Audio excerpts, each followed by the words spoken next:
mía? Se ve. ¿Apareció? Sí, ya Sí, está. estás. Ya está. Bueno, ahí tenemos en pantalla lo que lo que leí hace unos momentos de Agustín de Ciudad de Dios. ¿Verdad? Sigamos. Basados en estos dos testimonios, hasta que arribemos todos al estado de un varón perfecto, a medida de perfecta de Cristo y conformes a la imagen del Hijo de Dios, han concluido que las mujeres no resucitarán en su sexo, sino el del hombre. Dios hizo solo al varón del barro y a la mujer la formó del varón. También agarra esta versión de Génesis, Agustín. Agarra la versión de la creación diferida, contra la que Ángela discutía en lo que nos leía hace un rato Susana. Sí, Pero no se queda ahí, no se eso. queda No se en el queda. mismo punto donde se quedaban los anteriores que leímos, donde se queda Timoteo, sino que sigue. Tengo para mí que la verdad está de parte de quienes creen que resucitarán los dos sexos, y allí ya no habrá la libido, que es la causa de la confusión. Ese es el problema, claramente. En efecto, antes de pecar, el varón y la mujer estaban desnudos y no se avergonzaban el uno del otro. Entonces los vicios quedarán suprimidos de los cuerpos, pero la naturaleza de estos subsistirá. Ahora bien, el sexo femenino no es en la mujer vicio, sino naturaleza. Entonces no habrá comercio carnal ni parto. Los miembros de la mujer serán aptos no para el uso antiguo, sino para la nueva belleza, que no excitará la concupiscencia de quien la mire, sino que glorificará la sabiduría y la clemencia de Dios, que hizo que lo que no existía y libró de corrupción lo que hizo. Acá nos está... Bájalo un poquito, porque esta última parte es impresionante. Ponela, ahí está, para que se vea eso. Sí. Se ve... Desde los vicios quedarán suprimidos de los cuerpos. Claro, pero la naturaleza subsistirá. Eso es muy interesante, porque ahí está despegando. O sea, el problema ya no es el sexo femenino en cuanto a la corporalidad. El problema es la lujuria, el problema es el pecado, el problema es que excita la concupiscencia, pero excitar la concupiscencia ya no es inherente al sexo femenino. Entonces, la debilidad de la mujer que señalábamos en los anteriores pensadores, esa debilidad que era causada por la caída de Eva y que incitaba a la tentación y que era la que arrastraba el pecado y que por su irracionalidad estaba sujeta al hombre, como la mujer, como la iglesia está sujeta a Cristo, como la parte irracional del alma está sujeta a la parte racional del alma, como lo corporal está sujeto a lo espiritual. Todo eso ya no es inherente acá, en Agustín, a el sexo femenino. Es temporal. Y en la resurrección, Agustín quita ese límite temporal. En la resurrección, el sexo femenino permanece, pero ya no tiene esa distinción. Ya no tiene la capacidad de generar concupiscencia, ya no es para el parto, ya no es la perdición, sino que ambos sexos no se avergüenzan uno del otro. Y si vemos esto que dice, bueno, en la resurrección no será para el parto, no tendrá comercio carnal, no serán aptos para el uso antiguo, de excitar la concupiscencia de quien la mire. Antes de la resurrección, ¿qué mujeres cumplen con esas condiciones? ¿Con qué condiciones? No, las vírgenes, serían las monjas, no sé. Claro, las vírgenes, quienes antes de la resurrección ya se entregan a Cristo y no... Ya son como hombres. Es como una apreciación media simple de Agustín en este caso, me parece, porque el hecho de que no seduzcan más la libido, etcétera, etcétera, del otro, no sé si eso funcionaría igualmente en este punto. O sea que... Pero si está eso... imaginando, Julio, a la resurrección de la carne. Y para mí lo está relacionando, ¿vieron la última parte del banquete de Platón? Cómo habla del amor Platón, que es totalmente fuera de la relación carnal, y es un amor sublime de unión con Dios y punto. No hay cuerpo ahí ya, es como un espíritu la relación. Ahora, ¿por qué lo presenta? Porque si no, vos decís, bueno, van a ser hombres, se van a ser homosexuales, porque la libido va a estar, y si no hay mujeres, por algún lado va a estar la cosa. Pero para mí lo está planteando como que en espíritu va a ser hombre, porque no va a existir más ni la procreación, ni el sexo, ni nada. Una cosa, lo Como que quiero decir es que una cosa es que no esté más y otra cosa es que lo reprimas, ¿no? La represión no es ausencia, sino que lo estoy reprimiendo. Entonces eso puede terminar en cualquier tipo de otra situación, porque no dejaría de estar. Entonces, en ese sentido, nada, por eso decía acerca de la interpretación de Agustín, que me parece que al hecho de decir, bueno, hagámonos célibe, ¿no? ¿Qué solución traeríamos con eso más que darnos la cabeza contra la pared, ¿no? En ese sentido. No, perdonen, Claro. pero tengo que decir que no. Claro. Primero porque por eso yo le dije a Marián que lo que dejara este fragmento, porque acá, en primer lugar, se está refiriendo a después de la resurrección. Claro. En el momento de vida cotidiana, esta vida nuestra que conocemos, buena, mala, pero mía, como quien dice, Agustín tiene este problema que vos estás señalando, Julio, que yo se los comenté en un momento. Él hace 3 tipos de conversiones. Sí. La tercera conversión es la peor, porque él no puede entender, y está escrito, si no me equivoco, está escrito de Doctrina Cristiana o algo así, no me acuerdo ahora exactamente el texto, y él lo dice, que ¿por qué el celibato? Claro. ¿Por qué? ¿Cómo hace? Porque él justamente lo que más le cuesta es el deseo de la carne, y no entiende por qué Dios nos da ese deseo para después quitárnoslo, negárnoslo, o decirnos que no hay que usar ese deseo, ¿no? Que Claro. no hay que hacer uso de la carne. Entonces, ¿qué pasa con esto? Lo que leyó Mariano antes. Vos estás en electricidad, ¿cómo se llama el enchufe? El macho y el hembra. Sí. Y Mariano lo leyó antes, ¿no es cierto? O sea, fueron hechos el uno para el otro. Y después se prohíbe. Por eso lo que piensa Agustín es esto, o sea, una vez resucitados, ahí no va a haber ni varón, no, tampoco lo que decía Marisa. No es que vas a ser varón, es la primera parte, hasta que arribemos todos al estado de un varón perfecto, eso lo está criticando Agustín. Léanlo con cuidado, porque dice, algunos, basados en estos 2 testimonios, ¿sí?, han concluido que las mujeres no resucitarán en su sexo. Eso es lo que Agustín está criticando. Y está diciendo que Dios hizo solo al varón del barro, bla, bla, bla, pero allí, una vez resucitado, no habrá ya la libido, que es la causa de la confusión. Los vicios quedarán suprimidos, pero una vez resucitados. El sexo femenino no es en la mujer vicio, sino naturaleza. Entonces no es ninguna pavada, ojo, porque está diciendo algo. Es naturaleza, no es vicio. Me está defendiendo. ¡Ay, gracias! Gracias, Aurelio Agustino. Entonces no habrá ni comercio carnal ni parto. La nueva belleza. Está hablando Agustín de la nueva belleza. Mirá, Entonces, ojo cómo se lee el fragmento. Continuemos para enriquecer eso con cómo sigue ese fragmento.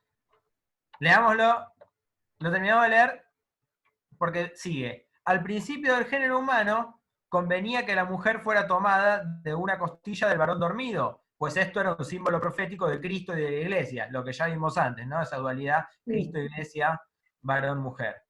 el sueño de Adán significaba la muerte de Cristo, cuyo costado fue atravesado por la lanza sobre la cruz después de haber expirado, y manó de él sangre y agua, que son figuras de los sacramentos con que se edifica la iglesia.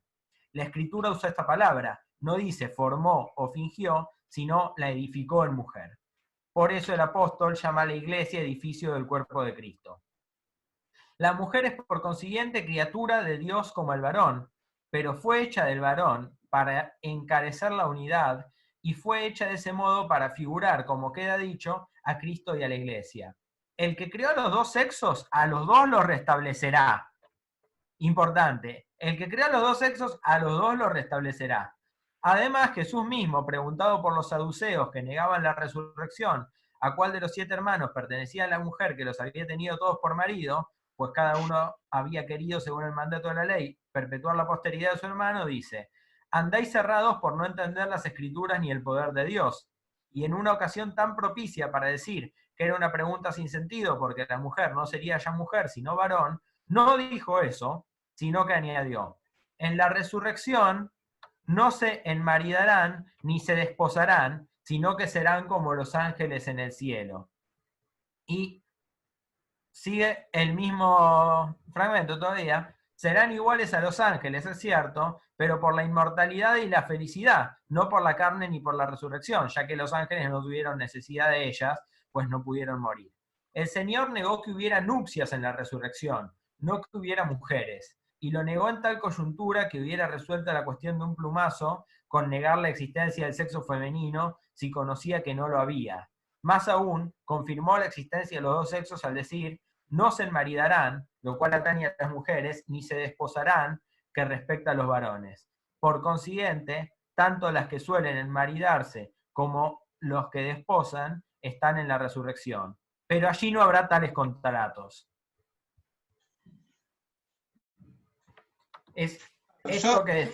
Sí. Yo había entendido, claro, ahora sí, claro, entiendo la postura de Agustín. Yo había entendido que Agustín decía eso y no, él estaba criticando al que decía eso. Claro, ahí cambia la perspectiva, que es interesante. Claro, Agustín agarra ese argumento para refutarlo.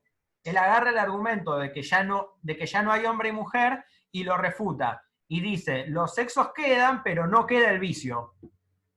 Sigue habiendo hombre y mujer, pero no hay coito, no hay nupcias, no hay contrato, no hay procreación, entonces no hay ya lujuria. La mujer continúa en el sexo, pero no incita ya a la lujuria. Entonces ya no tiene ese límite que la hace subordinada temporalmente al hombre.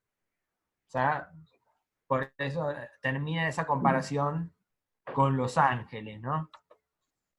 Ahora Claro. bien, ¿qué decía? No, un pequeño comentario. Me parece un tema súper interesante y que para nosotros a veces es difícil dimensionar la importancia teológica que tiene, ¿no? Y la importancia que tenía para los teólogos poder determinar un poco cómo iba a ser el cuerpo después de la resurrección, ¿no? Me parece que se juega un poco el mismo problema que está presente en la encarnación, ¿no? de Cristo, y es el tema fundamental que atraviesa el cristianismo, que es el tema de la carne y la posibilidad de la salvación de la carne, ¿no? Eso me parece que hay que tenerlo en cuenta, y lo que es interesante es que después se van a dar las mismas discrepancias teológicas que se dan en torno a la resurrección de Cristo, ¿no? Va a haber quien plantee que este cuerpo glorioso, ¿sí? Como se lo ha llamado, que es el cuerpo de los bienaventurados, de los que han resucitado, ¿no? Es parecido a un cuerpo angélico, ¿sí? Entonces las propiedades de la materialidad y de la carnalidad se verían atenuadas, ¿sí? Pero me parece que Agustín y los que tratan de ir como más al dogma puro tienen que mostrar cómo lo que resucita es la carne en su misma carnalidad. Entonces aparece un problema que muestra Agamben en un texto muy, muy lindo que se llama El cuerpo glorioso. ahí Agamben nos comenta cómo aparece el siguiente problema. ¿Qué pasa con todas las partes del cuerpo que corresponden a funciones que tienen sentido dentro de una existencia terrena? ¿Sí? No solamente los órganos sexuales, sino también la comida, ¿no? O sea, todo lo que yo uso para mantenerme con vida, para perpetuar esa vida, ¿sí? ¿Qué función tendrían una vez resucitados? ¿Para qué están ahí? ¿Sí? Más cuando suelen ser, de alguna manera, a veces símbolo de los diversos pecados, ¿no? Entonces, en base a este problema, Agamben acuña una noción que para mí es muy interesante, que es la de la inoperosidad, ¿sí? Que, por ejemplo, los órganos sexuales, ¿sí? No es que desaparecen en el cuerpo resucitado, sino que se vuelven gloriosos, por decirlo así, en tanto ya no tienen una función que cumplir en el mundo, ya no sirven para algo y solamente existen o sea, se encuentran liberados, por decirlo así, de su utilidad y su funcionalidad, y por eso se muestran gloriosamente, ¿no? Pero bueno, hay grandes debates en torno, y creo que algunos teólogos han considerado que no se presentan esos órganos sexuales en el cuerpo resucitado, y hay todas grandes discusiones, todas muy interesantes en torno a ese problema de la corporalidad, ¿no? de la vida bienaventurada. Sí, y esto que está diciendo Ernesto, lo dice Agustín, cuando habla de esto que estábamos comentando recién, habla de lo operoso y lo inoperoso. Claro. Y ahí aparece esto que señala en estos fragmentos Mariano, ¿no? De pronto habría que, sí, obvio, seguir buscando en la obra de Agustín estas citas, y está bien, lo operoso y lo inoperoso, sí. Sí. Bueno, continuemos porque si no... Sí. Pero Agustín tiene eso que te da te da para sacar y sacar. Después pasalo, ese texto, Ernest. Dale, manda el link. Lo que me resulta interesante es que el tratamiento que él da de la escritura, en este sentido, es como que la mujer estaría, como cuando fue creada en el Edén, como en igualdad de dignidad, en cierto sentido. No es que estarían en diferencia de dignidad, sino que el varón por encima o alguna jerarquía, sino en igualdad de dignidad. Y eso es interesantísimo. Claro. Y ahora lo que viene es la discusión de esto que planteaba Julio, que efectivamente es la problemática. Bueno, ¿y cómo ese estado de gracia cómo se puede acercar hacia él dentro de la temporalidad, previamente a resucitar? Y ahí está el tema de la virginidad, que como adelantaba Susana, en Agustín he discutido, pero por ejemplo tenemos, acá tomé a Cristóstomo en Sacra Virginitas, pasemos a este fragmento, dice, pero la Virgen no sufre nada de esto, está hablando de los males, ¿no? de la carne. Su casa fue liberada de confusión y todo llanto se aleja de su presencia.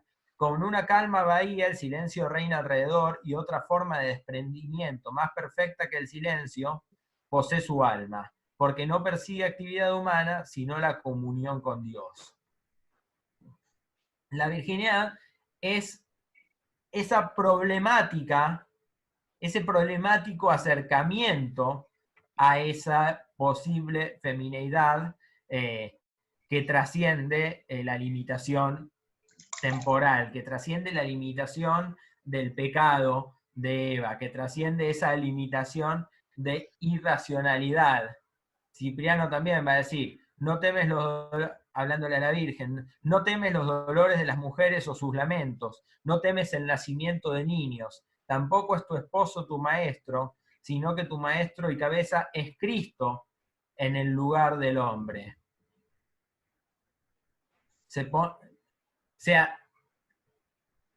decir que se adelanta un paso en ese camino a superar lo que hay de pecaminoso en el sexo durante la temporalidad de la vida terrena, ¿verdad? Y en esa misma línea, antes de volver a Agustín, encontramos a Tertuliano, que Susana ya nos hablaba de su influencia hace un rato, de su polémica influencia en De Carne Christi, cuando sigue haciendo esta distinción entre la mujer, la figura de la Virgen y la mujer del pecado, y dice: así como el pecado comenzó de una mujer y encontró su camino hacia el hombre, así el camino de la salvación tuvo su origen en la mujer, que el resto de las mujeres, dejando de lado la debilidad de su sexo, debería imitar la vida y obra de esas mujeres bendecidas. Cuando Eva era aún una virgen, fue que llegó la palabra que fue la formadora de la muerte. En una virgen, de manera similar, debe ser introducida la palabra de Dios, que es la constructora de vida. Así, de la misma manera que llegó nuestra ruina, viene nuestra salvación. Eva le creyó a la serpiente, María le creyó a Gabriel. Es un problema, ¿no? Una interpretación un tanto controversial. Es terriblemente controversial.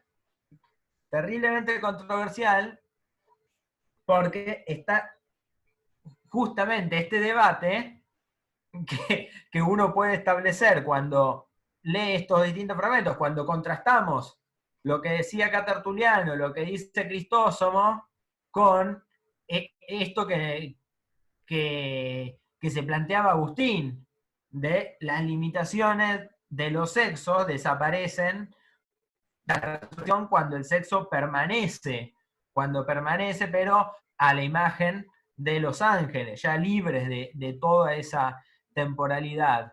Y acá tenemos a quienes, en la misma línea que Jerónimo, están haciendo una apología de la virginidad como una forma de escapar a algunas de esas limitaciones. Y la imagen que contrapone acá Tertuliano es María contra Eva, aquella que sin pecado fue concebida contra la que concibió el pecado, aquella que, ¿no?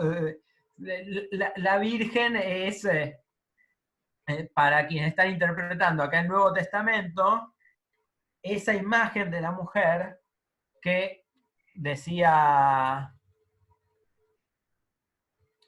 Cipriano, su maestro y su cabeza es Cristo en lugar del hombre. Pero acá, como podemos pensar, están las dos cosas.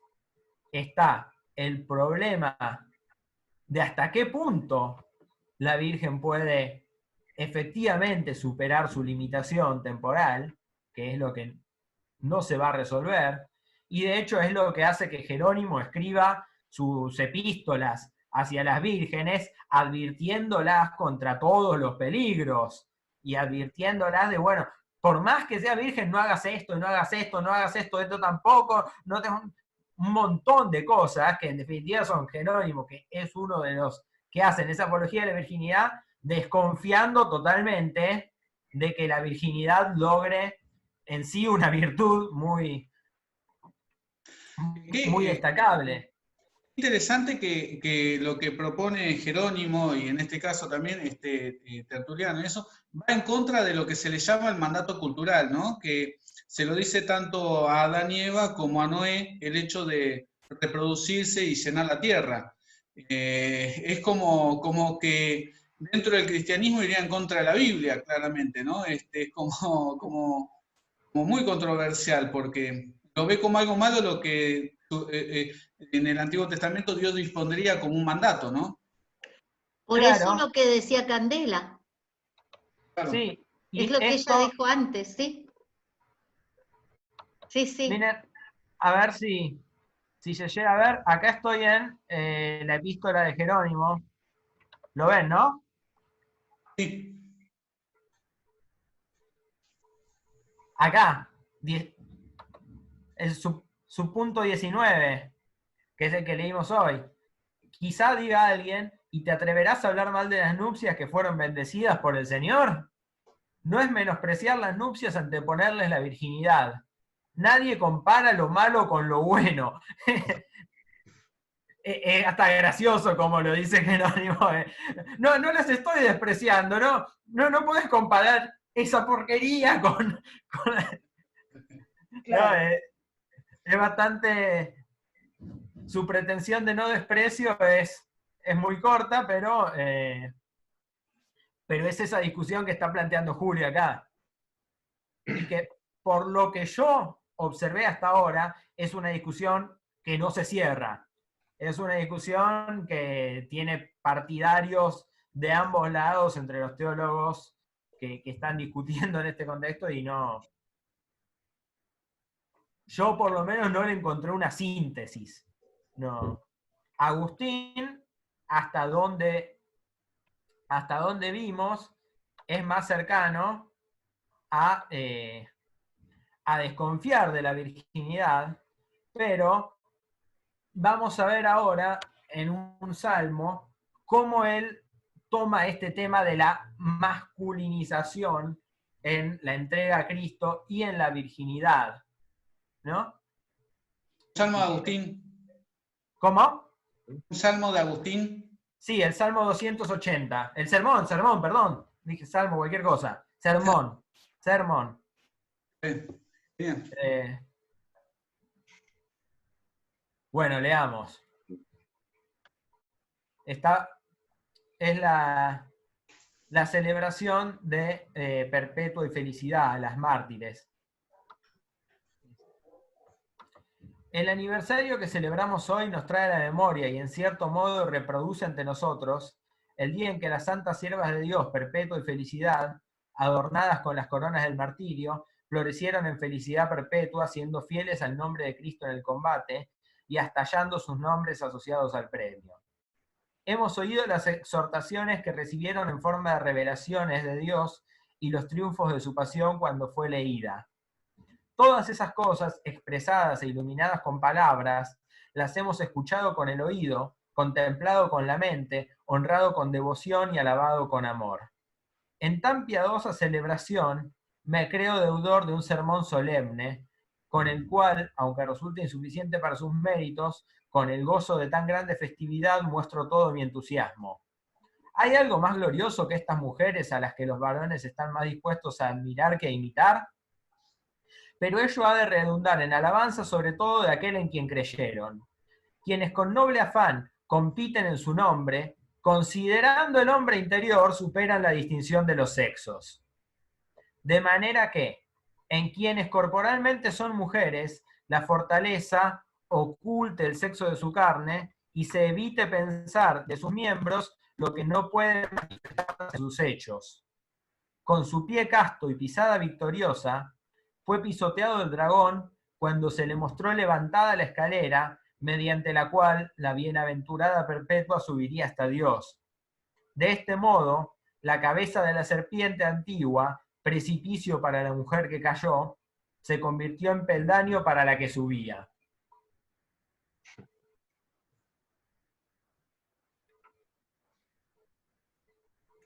Acá no se resuelve el problema, pero sí, sí se retoma en el caso de estas mártires como este pecado de Eva en la entrega a Cristo, en ese caso en la entrega corporal total, en la muerte del cuerpo terrenal y en el pie casto de Perpetua. Si mal no recuerdo, Felicidad no era virgen y Perpetua sí. En esa pisada casta, cuando muere, entregada a Cristo, considerando el hombre interior, se supera la distinción de los sexos. En quienes corporalmente son mujeres, la fortaleza oculte el sexo de su carne y se evite pensar de sus miembros lo que no puede manifestarse en sus hechos. Es es espectacular, poéticamente es espectacular, ¿no? Como la cabeza de la serpiente que fue precipicio para la mujer que caía, ahora es peldaño para la que subía. Insisto, no resuelve la cuestión de cómo esa superación de los límites temporales que aparece luego de la resurrección se puede dar previamente, pero nos amplía un poco lo que Agustín está pensando al respecto, porque en este caso, respecto a estas mártires, él está diciendo, bueno, ellas están superando este límite.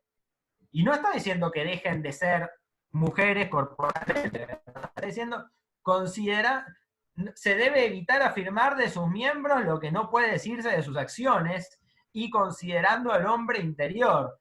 Está todavía agarrando la escala de valores diferenciada en la cual el más cercano a Cristo, a la perfecta imagen de la hombría de Cristo, es el hombre, y en su entrega y en su racionalidad, pero estas mujeres, esta mujer casta, sacrificada, entregado todo su cuerpo a Cristo, está superando aquello que hizo caer a Eva, y está ascendiendo considerando su hombre interior.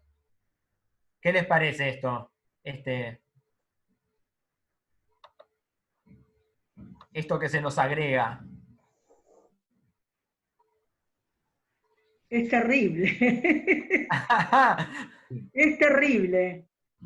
Porque se santifica en la medida que ofrece su cuerpo a Cristo, pero lo ofrece a la muerte. Porque debe ser algún, no sé, no conozco la historia de Perpetua y Felicidad, pero será algún mártir de algún invasor o del pueblo romano o algo por el estilo. Lo estaba justo buscando en la compu.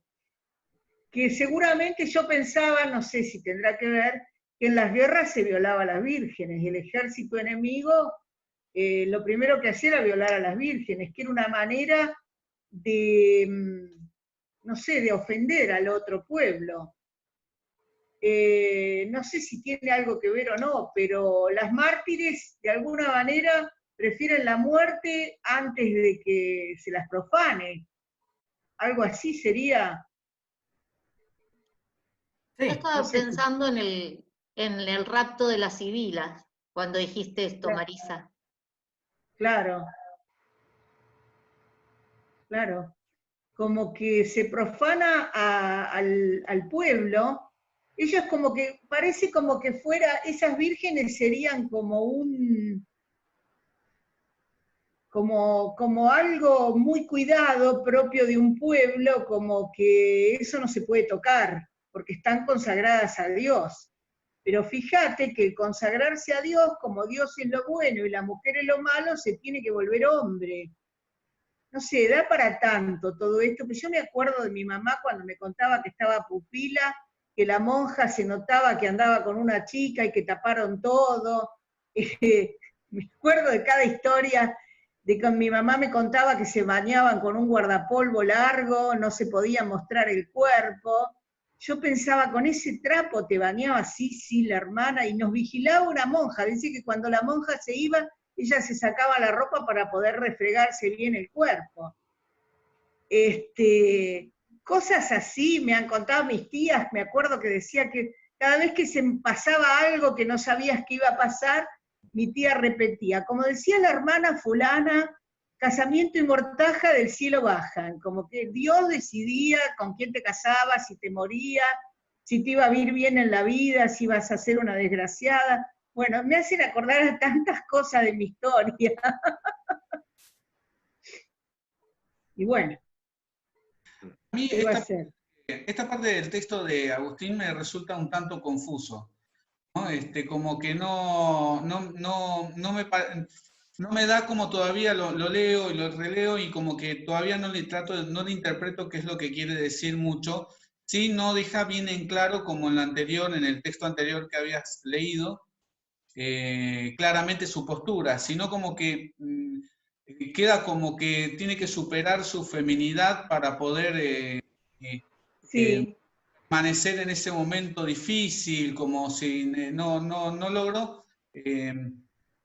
entenderlo del todo al texto, me resulta como un poco confuso esa parte, pero yo no sé si este es el caso que de Perpetua de Felicidad se terminan suicidando, porque en este caso las mujeres cuando iban a ser violadas, en este caso cuando las tomaban, se preferían suicidar.